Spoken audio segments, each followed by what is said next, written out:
So this is a bit different from the other content I've usually posted on my channel.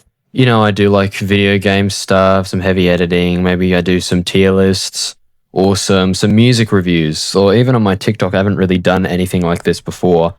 But the reason why I wanted to do it is because I feel like this is still an ongoing issue that needs to be given as much attention to as possible.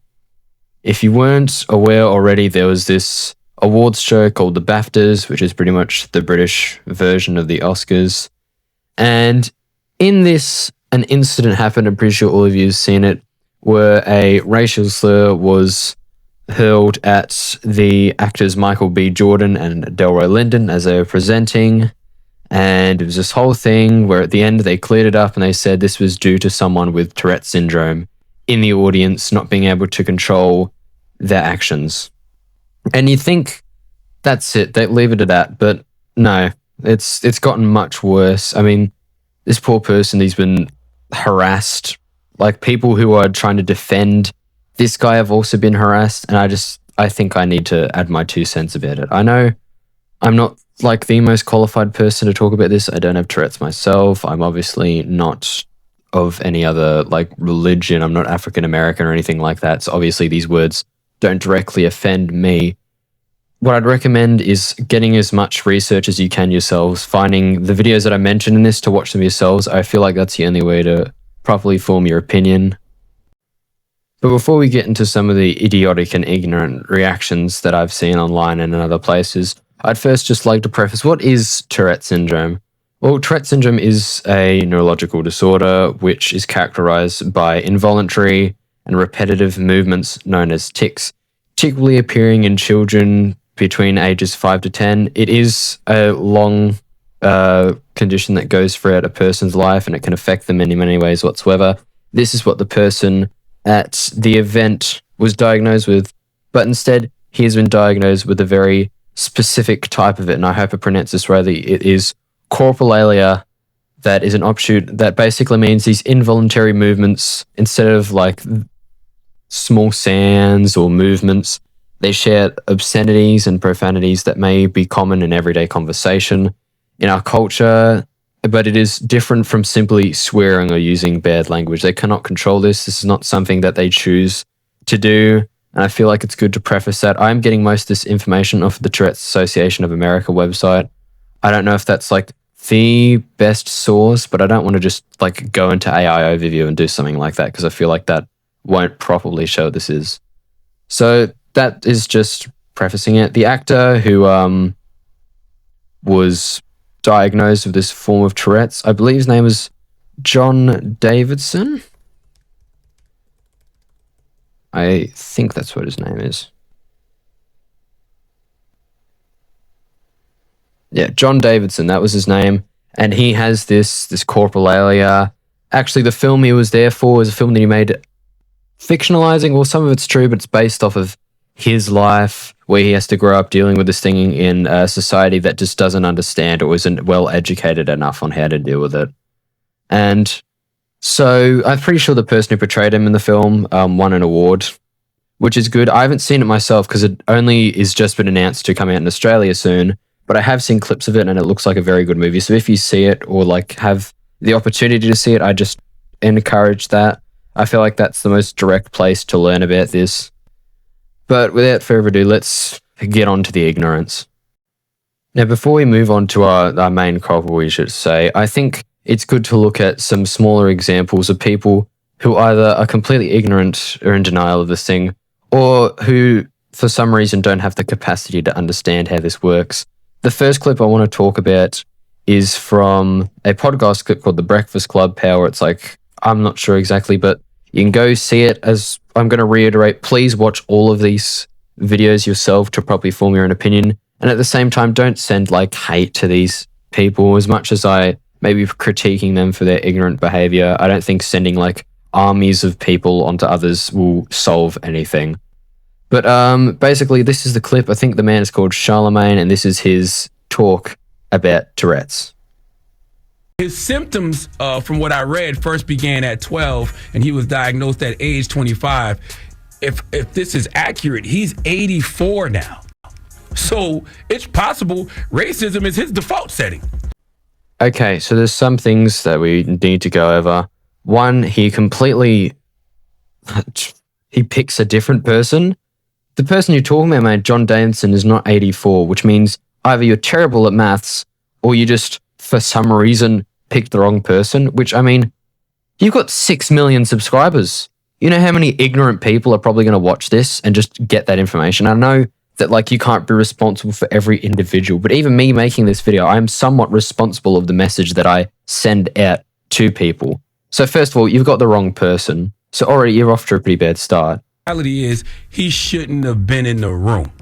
If a person has a condition that makes him scream out inappropriate, obscene, or taboo words, why risk having him in the room? There are people that networks wouldn't think about putting on TV, especially live TV, because they have no idea what they might say. Example, Kanye West. And Kanye's not diagnosed with Tourette's or what's that thing called? Coprolalia. Yes, or anything like that. So you have this man, John Davidson, who has a condition that he apparently can't control. So why would you give him the opportunity to sit in this audience and offend and insult people? Okay, and listen, I don't like the fact that when it comes to coprolalia, we say the words they speak are involuntary. Okay, we say people are not choosing to say these things, and they usually do not reflect the person's beliefs, feelings, or intentions. How the hell we know? Okay, that's hard for me to believe. All right, somebody somewhere taught him the language. He was around people that he learned this behavior and this language from. So don't tell me they don't reflect the person's beliefs. I don't know if they reflect the person's beliefs or not. He didn't yell out black people. He yelled out niggas.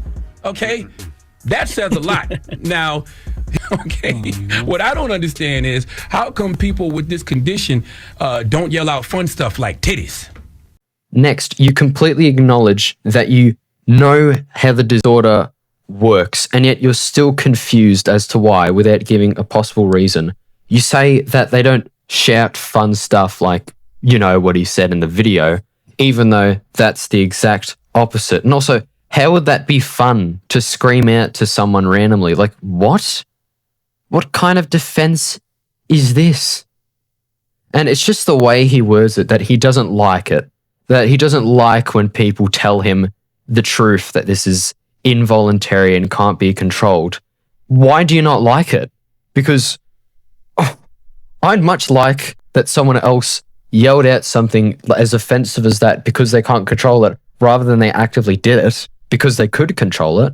Like, what kind of reverse logic is that? Also, not to mention, you can't even say the thing right. Your co-host, which I should have checked his name, but he even has to say it to you because he can't pronounce it. Another one of your things is that you can't believe it because, oh, he had to be around there at a time where he was taught it.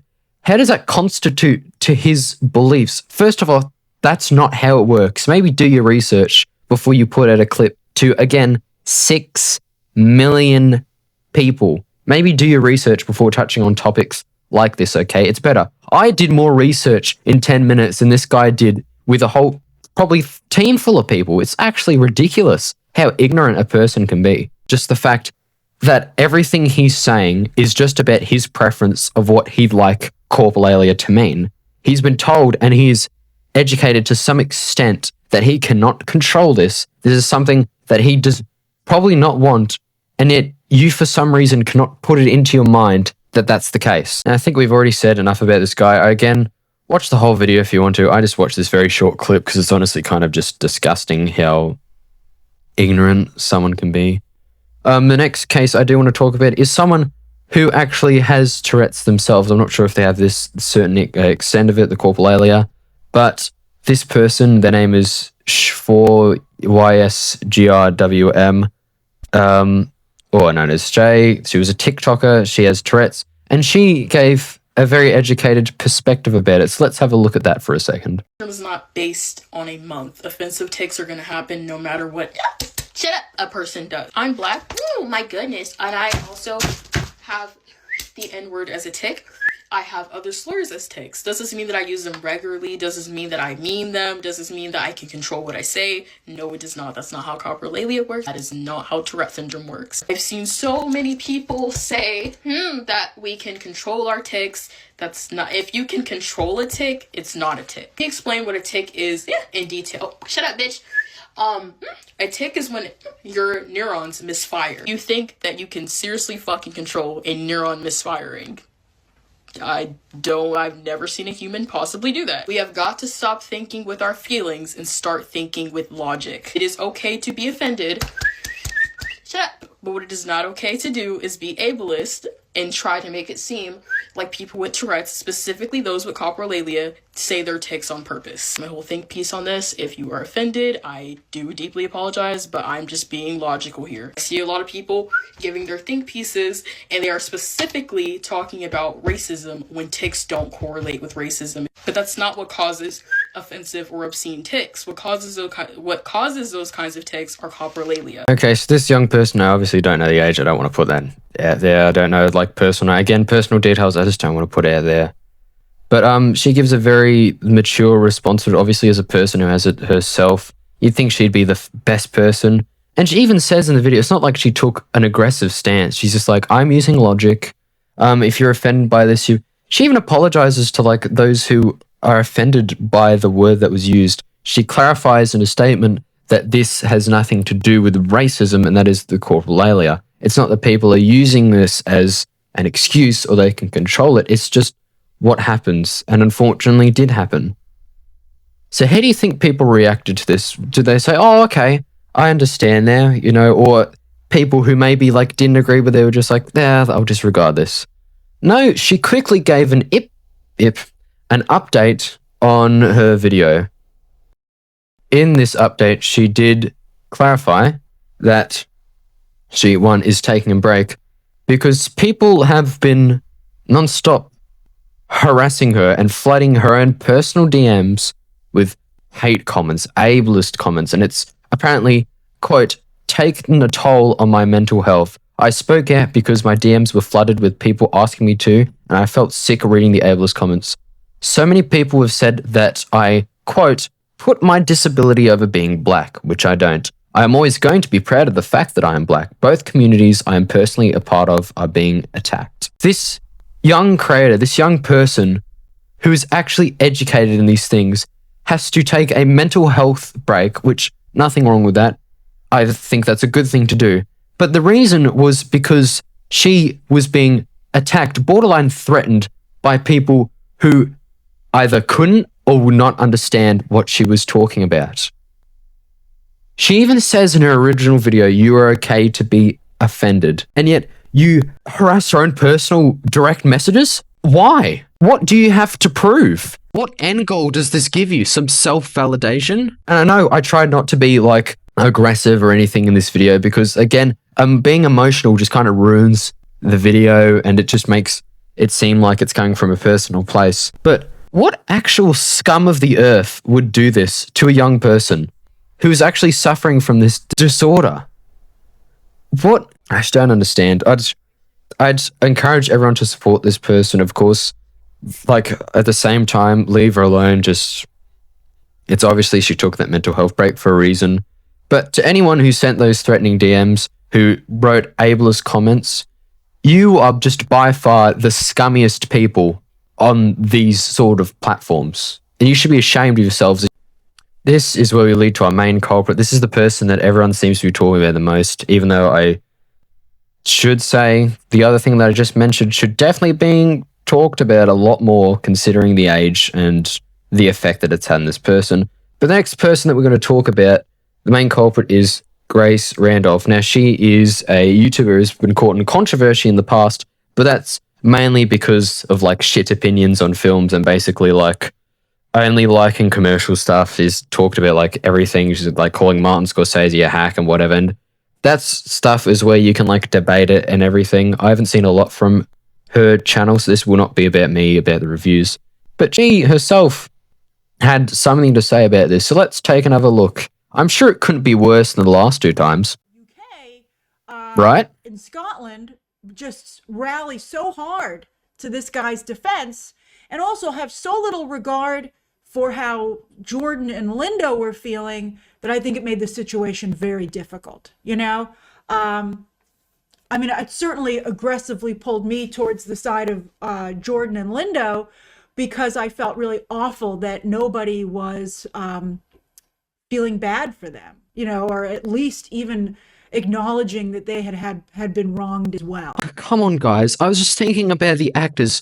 Everyone else was rallying to the side of the man who was getting actively villainized for something he could not control. And I just felt like I had to, you know, defend the people, which I'm just going to say this. It's good that you defended those people because obviously that word, they should, if I would be angry if I heard that word, but that in no way gives you any moral high ground or excuse to go after the other side. And that's all I want to say. She clearly is distinguishing that there are two sides. You're either on one or you're on the other. You either are ableist or you are racist. That is a crock of bullshit. That has nothing to do with this, and this is copium at its extreme. Very different points when it comes to the discussion around Tourette's. And I think that's also key to what's going on here. So you have a situation where you have the UK and Scotland who are light years ahead of the United States in terms of this discussion. And so I think it was unfair to think that we would be at the same place that the UK is in terms of how we handle this and how, you know, there has been zero education about Tourette's here in the United States. So that was a huge issue. Well, there you have it. See, guys, you know, the reason why I made all those really ignorant tweets, which we will get about in a second, is because America's just not educated enough on this stuff. And, like, because let's be honest, Twitter's just a horrible, horrible place. And as many of you are pointing out, Mr. Davidson has still not apologized to Michael B. Jordan or Delroy Lindo for what happened. Breaking news! Mr. Davidson has since reached out to the, I think it was the people at the Cine Studios, and has apologized to both Michael B. Jordan and Delroy Lindo. Wow, if only you could have seen it before you put another shitty tweet. Overall, just Grace Randolph and all these people are just completely ignorant. Ignorant so much that it becomes denial. From that denial becomes the need to verbally attack people who are telling you correct and objective facts about this thing. It's sickening. This poor young girl can't even post something on TikTok because she's afraid that she's going to get hate comments. Like, what is wrong with you? Speaking about responsibility and how you have to be responsible when putting out things for viewers, let's talk about how the BBC handled this. So, BBC, they take care of the BAFTAs. The BAFTAs, of course, it was revealed that it has a delay, I think, for maybe an hour or two. And they use that delay to edit out some other stuff like Free Palestine, you know, the messages, those stuff. I'm not going to give my thoughts on that because I'm genuinely not educated enough to give my thoughts on the whole Palestine business and everything. And for some reason, his word, him saying it, was not edited out. Why? Why was it kept in when you could clearly do other stuff? Because I honestly have nothing else to go of. There is no indication, nothing of what we've been told. We have no idea why it was not taken out. And honestly, it's a mistake that has cost people. Now, I want to wrap this up because I feel like I've been going on for too long. I think you've gotten the message. But I just want to say, as a person who has a channel, I'm not trying to be like that person. I don't have a lot of subscribers. I have like 17. Nobody watches my videos, okay? I already know that. But even to that extent, I feel some responsibility about what I put out there. Of course, I cannot control people's immediate responses. Someone could watch my review and on the Megadeth video and say, I'm going to go over and stab Mustaine in the face. I can't control that. What I can control is the messages I put out and what I want to bring attention to, which is why throughout this video I've used multiple sources, I've used research. These people have not. And it's unfortunate that this has happened and is still going on to some people. I just want to finish this off by saying there are some videos online. The one that sparked me to do this video was actually a person on YouTube called Kinoflex. He does movie reviews sometimes. I know all people like him. But some of the sources they had in this video I did use because I thought I'd give my own thoughts on them. But there's plenty of other like examples. I saw one of like an actor threatening to hurt him, that John Davidson, which is just like evil. But anyways, I hope more attention gets brought to this because it's really just ignorance and denial. And I think that people should be more educated in this. Go see the film if you can, support this man. Don't send hate or like, I don't want a swarm of people going over to others' channels. That doesn't solve anything. And yeah, just I reckon be more mindful of this sort of thing. If you want to see me talk a bit more stuff like this or a bit serious, then let me know because this is sort of a left turn for this channel. But thank you very much for listening, and I hope you consider what I've said.